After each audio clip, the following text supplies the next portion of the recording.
You're listening to the Chain Clankers podcast with your hosts, Quentin Ferris and Horatio Gonzalez. Follow us on Twitter and Instagram at Chain Clankers. Welcome in everyone to the Chain Clankers podcast. I'm your host Q, and tournament season is underway. Ladies and gentlemen, disc golf is really kind of back for all of those that aren't really the big pro level kind of guys and gals right now. Local tournaments are really starting to hit the ground running. It's the first weekend of March. I competed in my first tournament this weekend, and we'll definitely talk about it today. But before we get into all of that, let's bring in our co-host today. Let's bring in Horatio. Horatio, how are we doing today, man? I'm doing good. I'm excited to hear about your tournament experience today. I unfortunately, one of the first kickoff tournaments for my local area was this weekend, but I had to work, so, got to get the bag so we can pay for all those discs in the bag, I guess. Ooh, So I I like wasn't that. able to partake, but I looked at the scores, saw how people did, and it looked like it was a hot tournament, a lot of fun. But yeah, we're here to talk about yours today.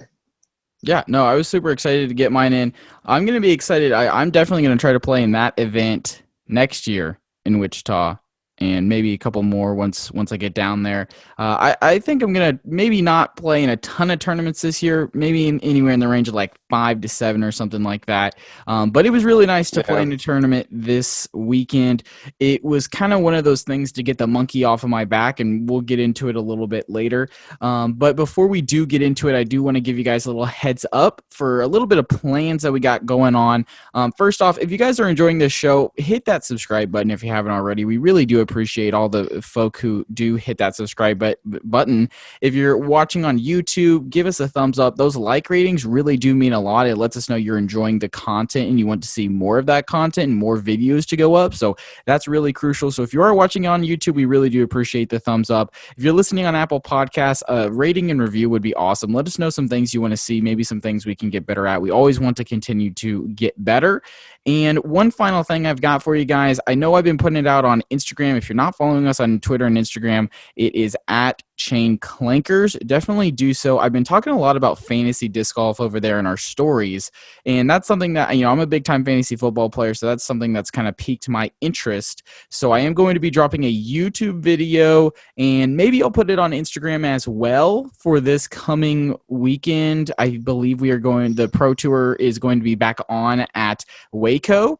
So super excited for that. It's going to be the first time doing it. I think my plan is to drop it on Wednesday or Thursday morning, but probably Wednesday, I think, is my plan to drop it. So stay tuned for that. It's going to be hot, spicy. I'm excited for it for sure. And yeah, definitely there's a whole lot of things going on behind the scenes right now when it comes to that department, at least in my head right now. But let's kind of get into this episode today.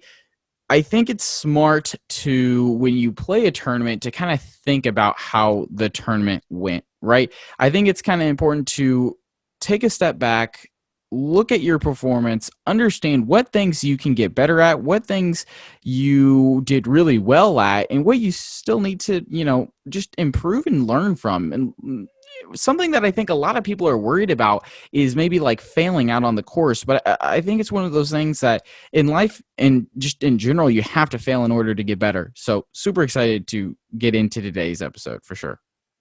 Yeah, so let's just start from the top, I guess, kind of a few basic groundwork before we start talking about the tournament.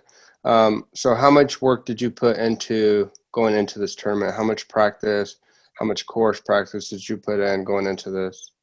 So I would say that because this was a local tournament for me, it was in my town, I probably played the course 4 times, and about 3 of those I kept score on UDisc, and one of them I just kind of mentally was like, all right, I'm doing pretty halfway decent right now.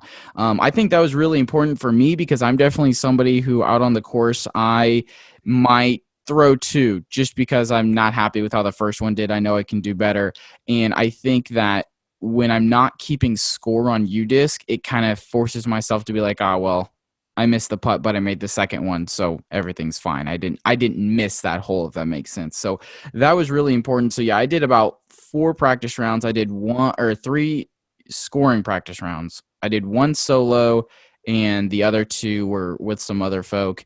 And surprisingly enough, it was a decent score. I shot even, and then I shot like 6 down, which very easily could have been 8 down. And then I shot a +3. So it was all over the board Yeah. going into today. And so would you say, I guess it kind of averaged out? What were your expectations going into the tournament? Yeah, so my expectations was +5 or better. And if I could finish inside the top 5, that would be awesome. Those were kind of my 2 goals. The reason that I said +5 was because the last time I played a tournament at this course, I shot a +15. It was also the first tournament I've ever done. And I think it's important on this podcast. We've literally said it since the beginning. We're going to be completely clear and transparent with you guys about our game, because I think that's the only true way to grow, right? So right there, I was trying to make up a 10-stroke difference. So that was something that was really important to me, and being able to do those practice rounds of absolutely killing that goal, I really was going into this tournament with a lot of confidence. Definitely the confidence was shot when I had the +3 practice round the day before the tournament. Yeah. So that kind of shot the confidence a little bit. But yeah, the goal was top 5 and a +5 or better. Okay, and this was a 1 or 2 round tournament? This was a 1-round tournament for my division, the like open division, and then I want to say advanced and like masters played a second round. That was a safari. This tournament was a charity tournament. It was the LCM Ice Bowl in Manhattan, Kansas at Fairmont Park. I think we raised over like $1,000 for a local food bank, so that was really cool. Glad to be a part of that. So yeah, we only played 1 round, and we played just the gold baskets. If you've ever played it, you know what layout I'm talking about. Yeah. And what did you finish up? Yeah, so finished at -1 and finished 4th.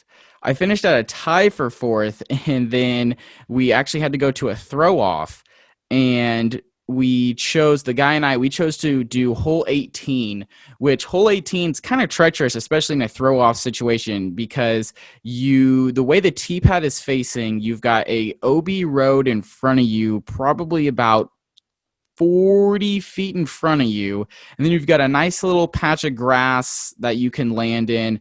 There's a big tree in the way that if you throw too high, your disc is going to hit the branches, and it can either land safely in that patch of grass, or it could land OB in the next road, which is maybe like 100 to 120 feet out in front of you, and then everything else is kind of safe over there. There's another tree where if you hit it and you kick the wrong way, or if you hit a branch the wrong way, it could send you back into the OB. So it almost kind of plays a little bit like a peninsula hole.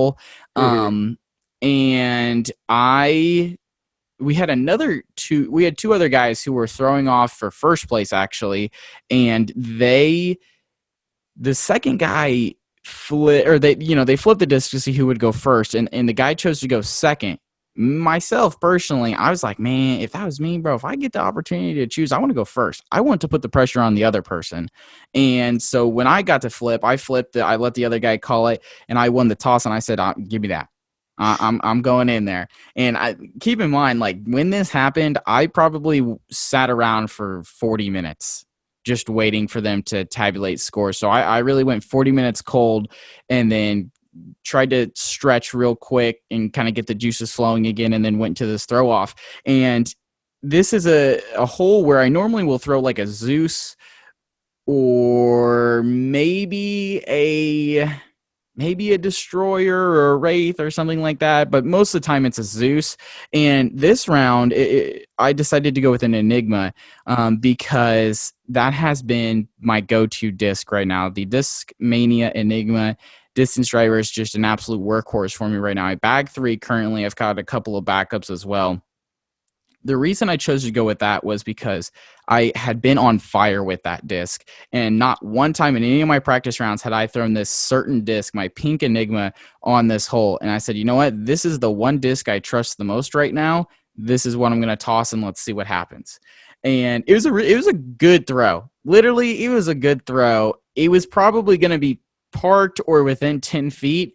And instead of fading out, the disc decided to flip up and probably went by 45 feet past the basket. There's the gold basket, and then there's a red basket that's kind of a little bit further, and maybe 30 to, yeah, about 30 feet, I'd say, to kind of like further than the yellow basket and a little bit to the right. And I was probably about 15, 20 feet past that basket. So all this guy had to do was just lay up, pretty much. Just Yeah. get it close, remotely close, and this guy was going to win the playoff or the throw off and get fourth. And the guy was a lefty. This hole is literally designed for lefties to absolutely smash. They have nothing in their way, nothing to worry about. They just got to throw a simple hyzer and land inbounds, and it was over. And it was a little bit windy today, but you know, when you play in Kansas, a little bit windy is just something you get used to. Yeah. And he threw what he called his most overstable driver, which was really smart by him, but that thing flipped up immediately and went, I mean, it ended up out of bounds on a completely different hole. So thankfully I was able to pick up and I won that. But yeah, I think that was also a little bit of, you know, I'm going to go first. I'm going to put the pressure on somebody else. But yeah, so it was really good. Got fourth. That was really nice. It was really nice to win that playoff. Also, that guy was definitely like 4 or 5 years younger than me. And I would have felt really bad if I would have lost a throw off to somebody who was a senior in high school. But also, the kid had a cannon Yeah. for being a senior in high school. So that guy's going to be really good for sure. There's some good competition out here. Definitely some sneaky players who you don't really, Mm-hmm. think might be that good, and then they just throw bombs. So take us through, I guess, a little bit of the tournament, without too many specifics, too many details, just kind of how it started, how you felt, and then, going through the round, how your game plan, what you were thinking, Yeah. kind of So situation. yeah. So my thing is I like to get there about, you know, maybe about an hour before tea time. And probably about 20 minutes before tea time was the players meeting. So that gave me about 40 minutes to warm up. So I like to use that kind of by starting off just putting, kind of getting the juices flowing a little bit. And then I'll kind of go into a little bit of a stretching / warm up routine, and then kind of jump into a little bit of throwing where I'm not really throwing full force remotely, maybe 50% if that, just kind of trying to warm the body up, get it a little bit loose, make sure I can make the throws that I need to make. And so yeah, we got started. We got started on hole 12, which was fine for me. Nothing I was too worried about. They actually moved the pin location significantly closer, and it went from a challenging par 3 of over 450 feet to a pretty gettable par 3 that could be birdied if you make your putt. I had a fantastic drive, put myself about 25 feet away, missed it, easy tap in par. And my game plan was, if scratch golf is going to be winning golf, especially in the rec division. If you par out, you're probably going to be pretty decent. There were 3 guys on my card, and we all finished inside the top 6. Sixth place was even par. Fifth and fourth was -1. Third was like -3, and then second was like -4, and first was -4. So my card was very good, and they both had pretty decent drives, and then I had a really good drive. You know, tournament's starting off really well. Pick up a 3. Next hole, going in there, forehand all the way, great forehand, miss the birdie putt. And this is something that I now realize I need to get significantly better at. That 20 to 30 foot range is Yeah. where I have the absolute least confidence when putting, because it almost feels like it's too close for me to give it a full send, but it's too far away for me to just kind of, you know what I'm talking about, just kind of like Yeah. push it into the basket, not really give it a full putt. So that's somewhere that I definitely need to get better. Miss that putt. I probably missed a majority, if not all of my putts outside of 23 feet, just because I wasn't I just didn't have any confidence in it. The wind was kind of swirling and kind of being tricky, but that's not really any excuse. The other guys on the card, they made a couple as well, which was really good for them.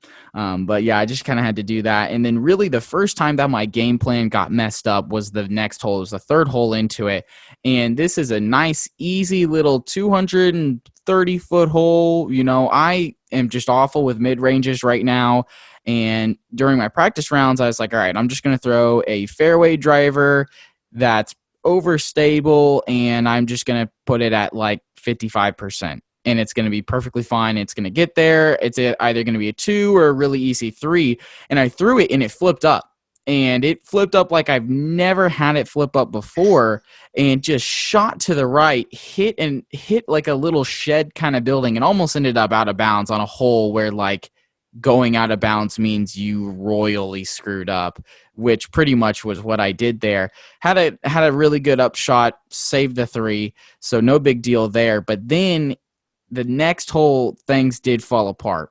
So the initial drive, I put it into the dirt maybe 60 feet in front of me on a hole where if I just commit to it, it's pretty much a 25-footer every single time. But for whatever reason, I've noticed this, that if I don't keep my right foot in, like when I'm planting and then rotating, if I don't keep my hips like in the pocket, if that makes sense, like if I spin out too early, what will happen is I'll release my disc when I should, but my body's already rotated to the point where it's either going to come out way, kind of coming out way early when it's not actually coming out early. It's coming out on time, but you get the result of it coming out early and coming out low. So it hit the ground 60 feet in front of me and then rolled back another 15 feet. So not a good drive there. I decided it was a good idea at that point to, instead of throwing a zone at 90%, to roll with that fairway driver that just flipped up and did something I've never seen it do before. Now, this is the first point where I think I definitely messed up. I should have realized that this disc just did something I've never seen it do before, and I really haven't worked with this fairway driver a whole lot.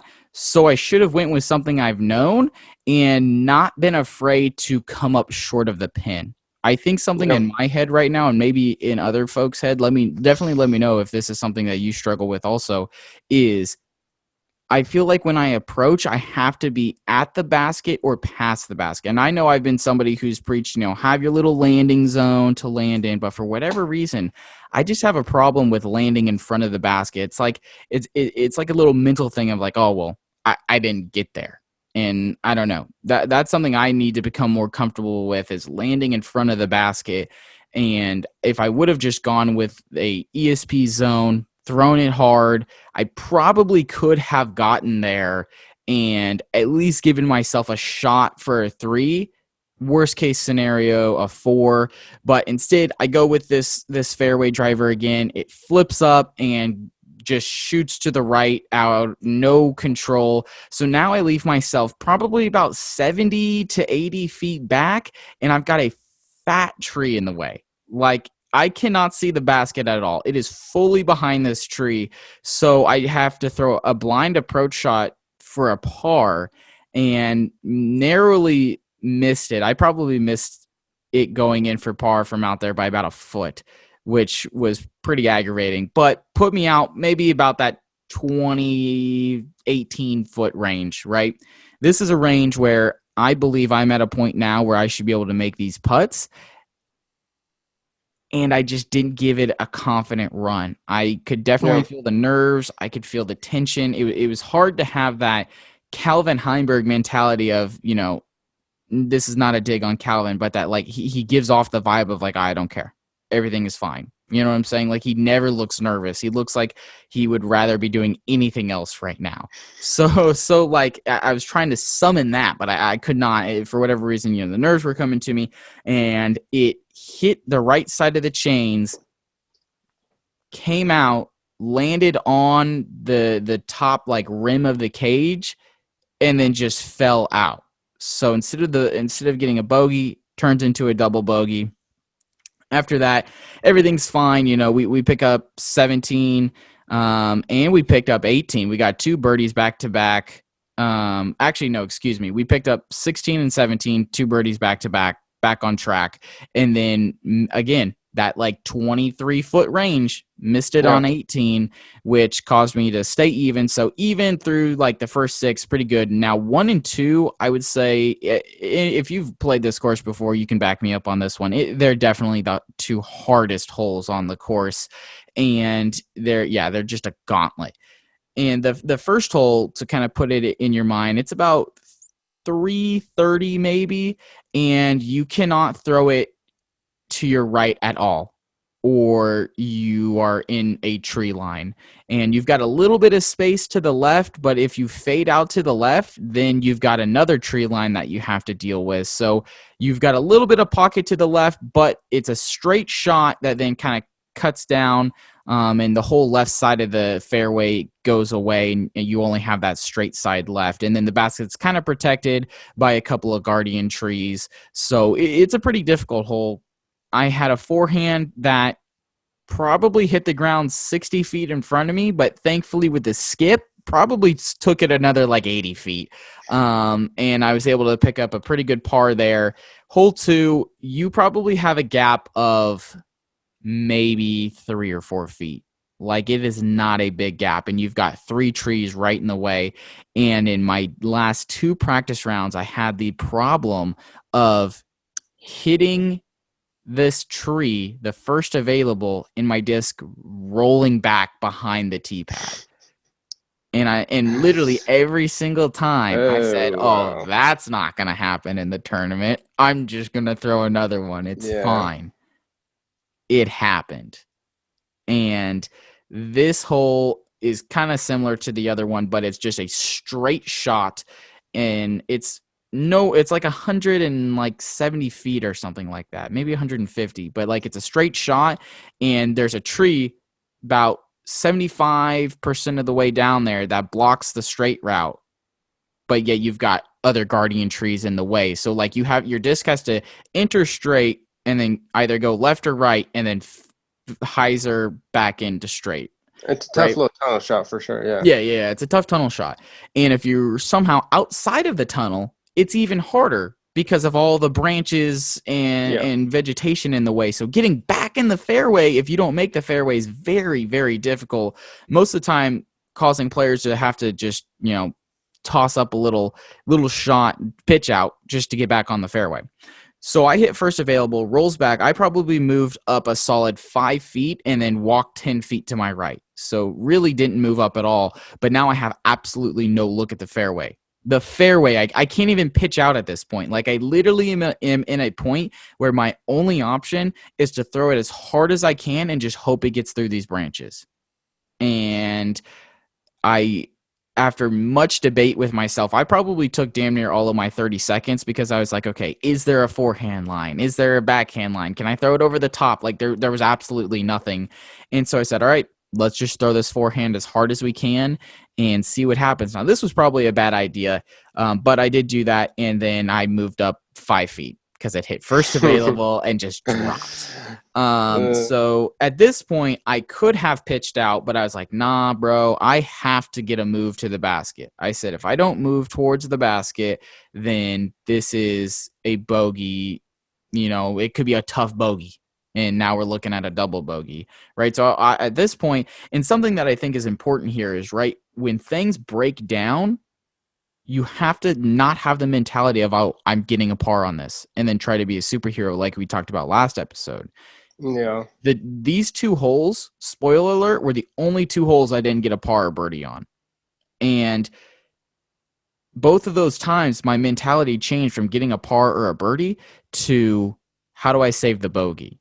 Now, unfortunately, both those times I was unable to save the bogey, and they were both double bogeys. But nonetheless, this next shot, I do a weird patent pending kind of shot, and it just never really came back towards the basket, hyzered out. And now on my par attempt, I am a solid like 15 feet inside of the woods again. So I literally was playing left fairway, right fairway, left fairway, right fairway, like going back and forth.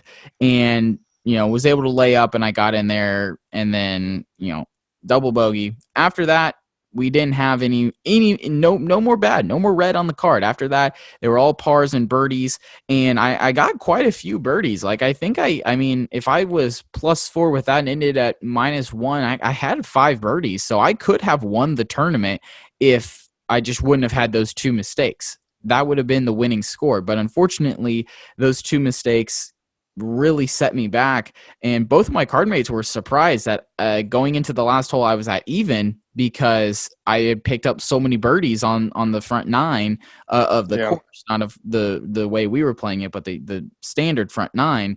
And yeah, they were both kind of surprised. And so going into a couple other holes of mention, there was one that is just an absolute bomber shot, and they both threw up some mean forehands. And I was like, man, I didn't even really think the forehand was an option here. But something that I know about myself is my forehand's pretty garbaggio. And it's either going to be perfect or it's really going to be a wreck. And I was like, nah, bro, stick to the game plan, right? All these Yeah. practice rounds, I was throwing kind of sort of the same disc, but I was testing out some other things. And I was like, look, this is the disc I'm going to throw on this hole. Here's why I'm going to do that. This is a landing zone I'm trying to go into and trying to execute that the best I can. I think I only switched it up maybe a couple of times. Another time was a short little hole where you kind of have to fade to the left pretty quick, but you also have to miss the branches high. So it's got to be a low shot that goes left. I was going to throw my S-Line MD4, but I just have no confidence with mid-ranges right now. I'm just, for whatever reason, overturning them. And so I decided to switch to a ESP zone, and everything was fine. Ended up getting a birdie there, so no big deal. But yeah, so back to kind of where those two guys went forehand, I decided I was going to stay with my game plan. Went backhand, awesome backhand. It's the best backhand I've ever had on that hole. So that was really good. Unfortunately, missed the difficult putt, missed that 29-footer, which again came back to haunt me. But yeah, after that, man, it was just kind of smooth sailing. I put myself in a position on another wooded hole where I had a chance for a birdie, but because of the branches I was behind, I really couldn't get the disc there. So I was just kind of forced to lay up. And one that was pretty nasty was the second to last hole. This hole is a straight shot. You've got trees on both sides of you, and the basket is elevated on a rock. And the rock's probably, what would you guess? Maybe like 5 feet? Nah, maybe like 4 feet. And then Probably, yeah, around there. like a basket on top of it, right? So I throw this. I threw another Enigma surprise, and this Enigma I know gives me a skip. So as long as I kind of get it out to the right, it's going to be fine. And when it skipped, I was pissed because I missed it skipping and hitting the rock by less than 6 inches. If I would have skipped and hit the rock, it was a tap-in birdie. But instead, it put me out to that 18-foot range, and I knew I could make it on this elevated basket from there. But I was a little bit worried, and the wind was kind of starting to pick up again. And I put it up there, and it felt good, but it hit right side chains and fell out, and that was pretty painful. I really thought it went in there and that it was going to go in, but it's one of those things where when something bad like that happens to you, kind of like the same thing when I got that double bogey on just a terrible spit out, all you can do is smile and move on. You know what I'm saying? Getting mad. Yeah. I easily last year I would have been so frustrated with both of those. I wouldn't have been able to recover, but instead just smile and move on. Like, it's over. There's nothing you can do to change it now. So going into the final hole, this is a hole that I've low-key almost skipped ace a couple of times.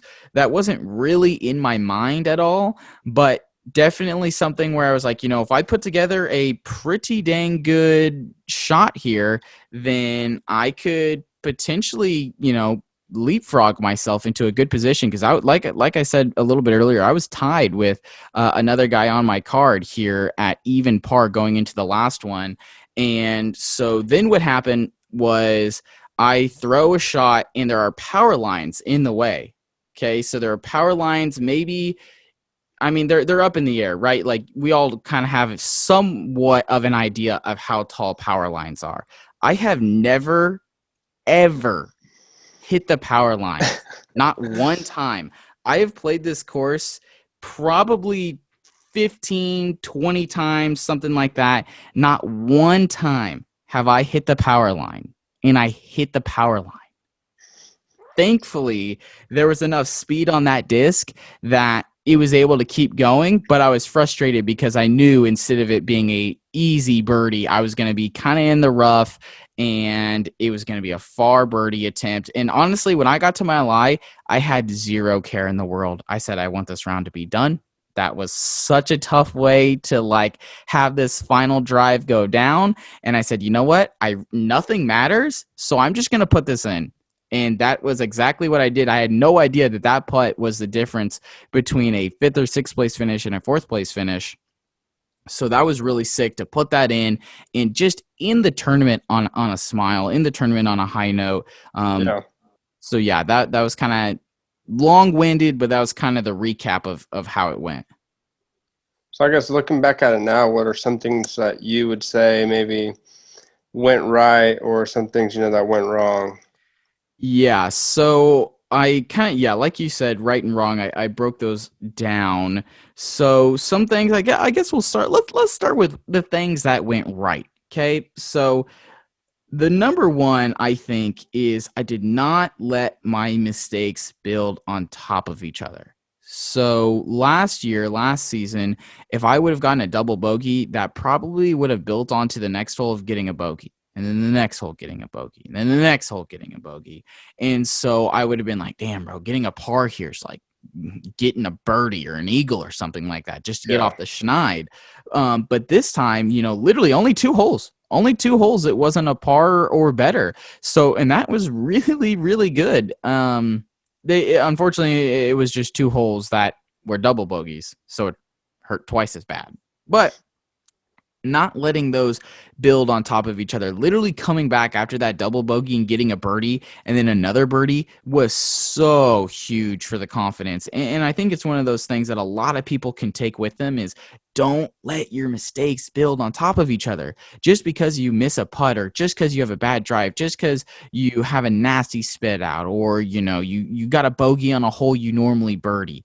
You cannot let that build on each other because that negative momentum will build and it will only destroy your round. You gotta take it one hole at a time, one shot at a time, reset every single time. And it doesn't matter if you're playing with your boys or if you're playing in a tournament or whatever it is, like it's so important to not let your mistakes build on top of each other. And that's the number one thing that I think I can be happy with because easily, like I said, easily, that the mistakes would have built on top of each other. That plus 15, that's exactly what happened. The mistakes continued to pile on and pile on. Of course, I was a lot worse back then, but the mistakes continued to pile on. And this time we just simply didn't let that happen. And that was awesome. I feel like this tournament, my mental fortitude was really, really good. There was not one moment where I was actually like mad. Which is really nice. I think that was something that really helped me. Maybe at worst, I just like smiled and was like, come on. Are you kidding me? Yeah. Like, come on, like get that out of here. I think something else that was really cool was a lot of birdies. I think, like I said, I got 5 of them or something like that. Could have had more, but getting those birdies was doing good for the confidence. A couple of them were testers and a couple of them were give me's, but it was nice to go in with a game plan of knowing what holes I can birdie and then seeing a couple of those birdies. And obviously that just kind of builds the confidence. And, maybe you're playing a course where, a par is pretty much like a birdie in the rec division. Treat it like that. Just because it's not a official birdie doesn't mean it's not good and it can't build your confidence. Let whatever it is build your confidence. Maybe your goal is to get a bogey every single time. Well, if you got your bogey, then hell yeah, brother. Count that. Use that Yeah. confidence for yourself. I think that's really, really important. Something else I put down was winning the throw off. I think that was really big, just kind of for the confidence. Something that, every now and then I think I definitely have this is, man, do I, am I good enough to be here, right? I think everyone kind of has that in the back of their head. So it was really nice to kind of do that for that mental health and that, mental fortitude of, all this work that I put in this off season, all these guys that we've been talking to and these gals that we've been talking to has paid off a little bit, Yeah. right? Obviously it can get better, but for right now, first event, it has paid off, and I've literally shed 16 strokes in a matter of 9 months. Like, that is, Yeah. to me, that's really awesome. I think that's awesome. And then what else did I say? Oh yeah, I met both of my goals. So I met my top 5 goal, like I said, finishing 4th, and I met my +5 goal, finishing 1 down. So I think both of those things were really, really well. Heck yeah. And I mean, just talking about that a little bit, I mean, so obviously, just for listeners, what does, and fourth place finished, what does that give you? Um, did you take anything home, obviously? Yeah. So there was a prize.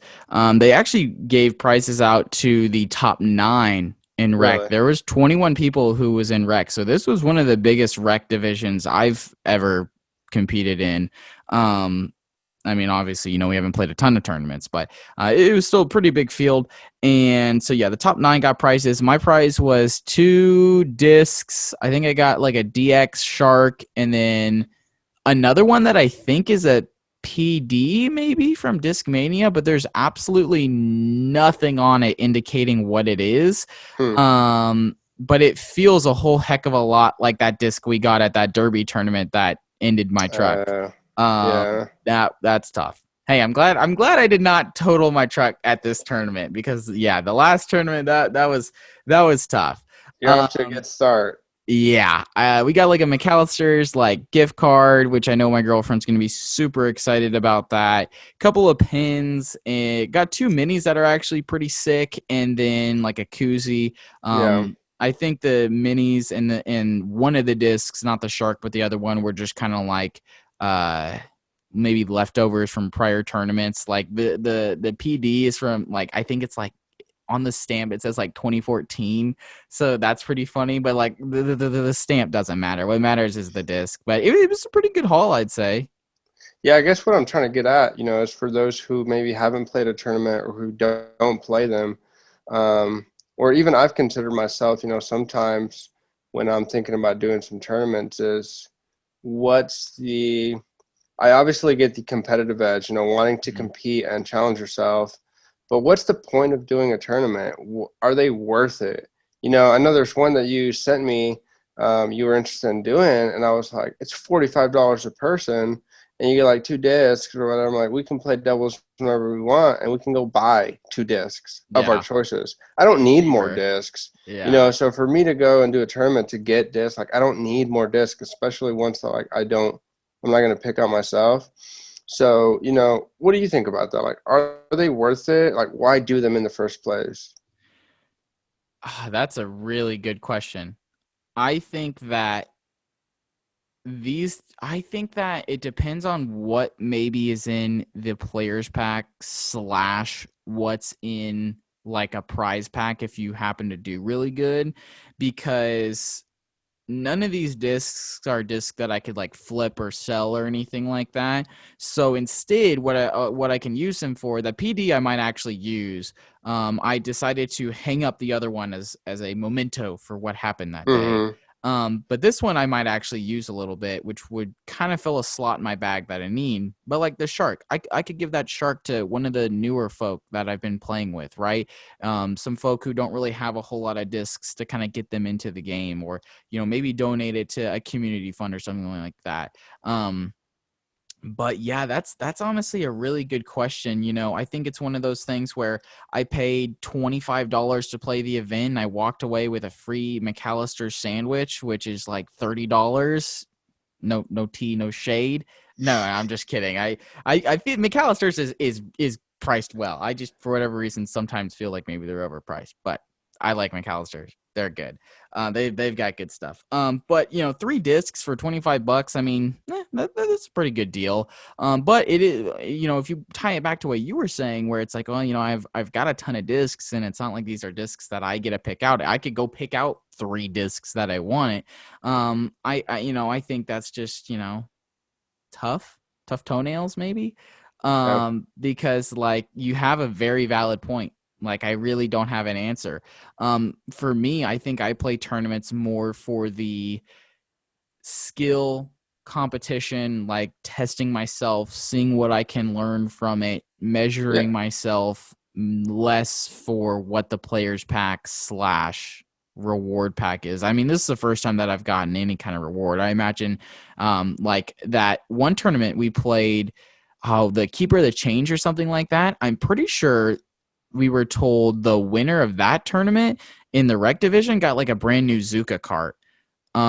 So like that was pretty good. And maybe, maybe because this was a little charity event, like maybe, no yeah, tea, no shade, like, maybe, it wasn't something like your average C or B tier or A tier, anything like that.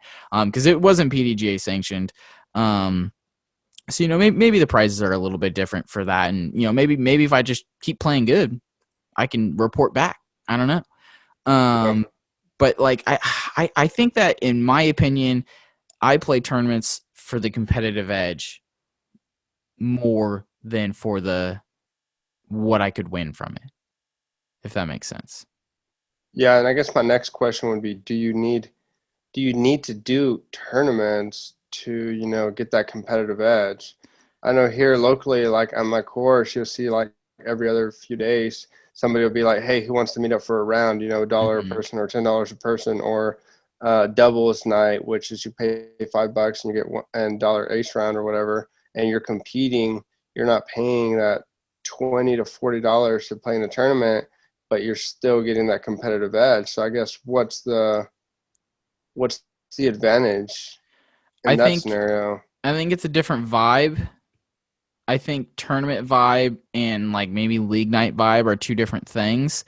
And I think that I mean, especially if it's I don't know. Sometimes some leagues might give you a rating. I don't know. If Yeah, you care about rating, then like yeah, the tournaments are definitely going to be better. If you literally don't care about rating, then maybe the league night's better for you, and maybe it's a little bit more relaxed. But I feel like the tournaments are more of a like I don't know, like I just feel like there's a different level of intensity for those. I for sure. personally, I haven't played in a whole lot of league nights or anything like that. But I think I know for me, I know I'm two different disc golfers when I'm just new boot goofing out there and when I'm playing in a tournament. And I would probably have a little bit of that same anxiety if it was a league night or something like that, but I can't explain what it is, but there's like a different level of vibe.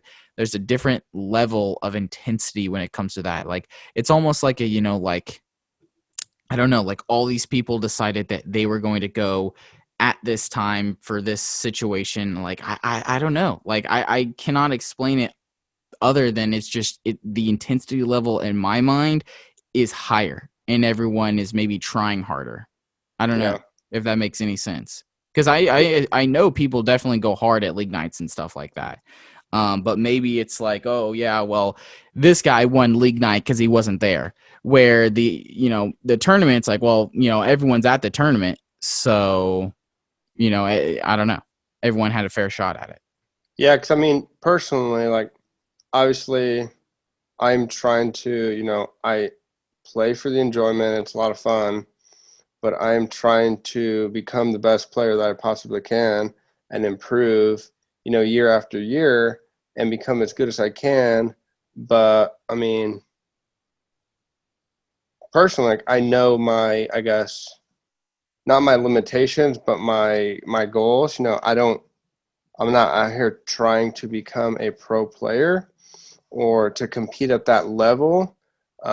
So I could definitely see how people would, get in tournaments to improve, get their rating, and try to push themselves to that pro level at some point. And definitely tournaments are going to help you get there because you're going to need those ratings, you're going to need that experience. But for all those players who don't, that's not the path they're wanting to take. They're just playing and wanting to be as good as they can. I think for myself, like, a few tournaments a year is definitely like a good tester to see where you're truly at, because it's less lax for sure. Um, but I also don't think I need to be doing every single tournament possible, because one, I think it's kind of a waste of money, because at my level, or if I'm playing a division where I'm going to compete, or challenge myself, I'm not going to be winning every time. And, I'm not going to be cashing out or, getting much from it. Or even if I get a prize pack, that's cool and all, but it's mostly going to be stuff that I probably don't need. So really I'm paying money, um, to challenge myself, when I could do it other ways with friends, or, just at league nights and stuff like that. I guess that's kind of what I feel on No, that I feel question. that. I think it's something where I think both of us are in positions where, with this brand and what we're doing, we obviously want to be the best disc golfers we can be. But I don't think either one of us have come into this or are going to continue to go at it like we're going to be the next Paul McBeth Yeah. or the next Calvin Heimberg or whatever it is like that. You know what I'm saying? Like, sure, if we can get an intermediate, advanced, whatever it is, and compete and be good, then heck yeah, man, that's awesome. But like, I also believe that I'm not going to spend every single weekend paying. Especially if you don't have a PDGA membership and you're trying to play those tournaments. I mean, that's a lot of money real quick. Yeah. And hey, maybe you got the money to blow on that, and that's what you want to do. That's cool. We're all different. We all can do what we want to do. For But I sure. think for me to get better would not necessarily equal playing a tournament every single weekend. And Yeah. maybe also for me, I know that if I do that and I struggle for a while, I could get very frustrated and very mad and just not want to play. Um, Yeah. so I think it's good every now and then to challenge myself. And I'm right now. There's a whole lot going on in my life right now, so I'm really only trying to play the local ones. And I think there's another one here in like 2 weekends, like March 20th, that I might play at the same course. That is a PDGA sanctioned C tier. And then after that, I don't know when my next tournament's going to be. There might be another one, the Little Apple Open at the lake, but other than that, I don't know when my next tournament's going to be. Yeah.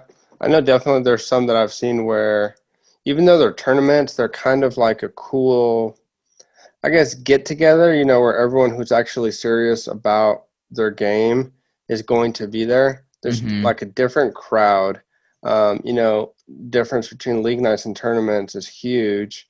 And, you go to league nights and it's still sort of competitive, but it's a different crowd, than if you go to tournaments, because it's people who are willing to pay their, hard-earned money to Yeah. compete in this tournament. So they're actually serious. So you definitely go up against people who, are going to be taking it or wanting to improve, and so you learn stuff from it. That's one advantage I've seen from playing tournaments is definitely I come out of them with more experience.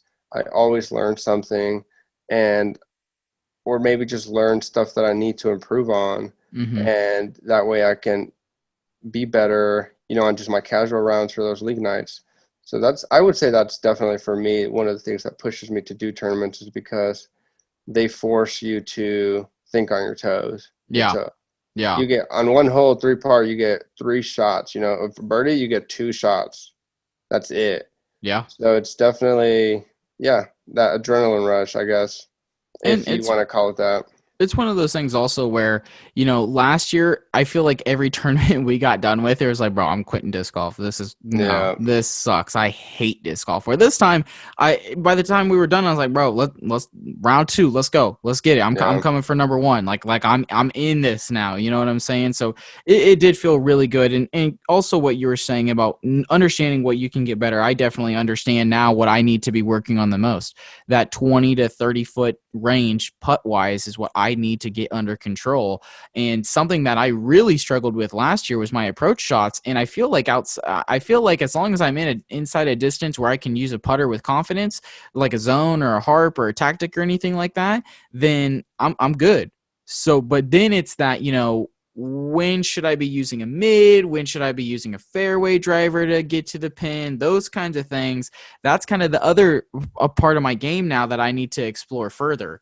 So I think that's kind of where I'm at right now with some things that I learned, which is really valuable to have. Yeah. Cool. Well, I mean, I think this was definitely, an interesting episode. It was good to hear, you had a good round. You learned some things, and congrats on that. I'm sure you'll continue to improve this season, see what else you can take away from this tournament.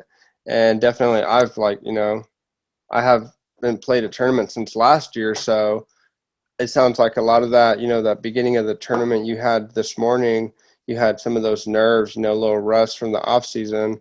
You definitely improved your game, but you had that, just that little nervousness of coming and doing it for real. So I'll definitely be trying to get out there and play a tournament here soon, just to get that out of the way and be able to go into these. I love league nights. That's where I go, it's a healthy level of competition for me, I guess. So I'm excited for that this year. The spring, the summer, play a lot of league nights. But yeah, I mean, if you have anything else, I think Yeah, I'm no. good. The only other things I have is we've got some fun YouTube content coming out here pretty quick. Horatio and I, we are going to get on some stuff when we have some time. And trust me, the intensity level is going to go to another edge. I've got a skins match that I got to defend. So, I got some titles to defend. I've got some Horatio. I'm going to tell you this when we get done, but I've got a really fun video concept that I think we would have fun with and the viewers would also enjoy. But yeah, hopefully you guys did enjoy this episode. I know it was a little bit different, but I do think this reflectionary kind of process is good, and I think that Yes. it can help not only myself, but it can help you guys. And like we said, we want you guys to be able to learn through us. We want to make the mistakes for you guys. We want you guys to not have to go through what we go through. And if you've been watching on YouTube, hopefully you've enjoyed the special surprise in the flames of my screen all episode long, pretty much. Good luck charm right there. If you don't know what I'm talking about, watch the episode back over on YouTube and you'll pick it up real quick. But hey, thanks guys for listening. We really do appreciate you guys. We'll be back again next week with another hot episode. Stay tuned. Wednesday, I'm pretty sure it's going to be Wednesday. I'll let y'all know on Instagram. I'm going to be dropping that fantasy disc golf heat. You're going to want to make sure you subscribe for that. So go ahead and do that right now, guys. And we will see you guys next week. Thank you for listening to the Chain Clankers podcast. Make sure you follow us on Twitter and Instagram at Chain Clankers and hit that subscribe button wherever you're listening to us from so you never miss another episode.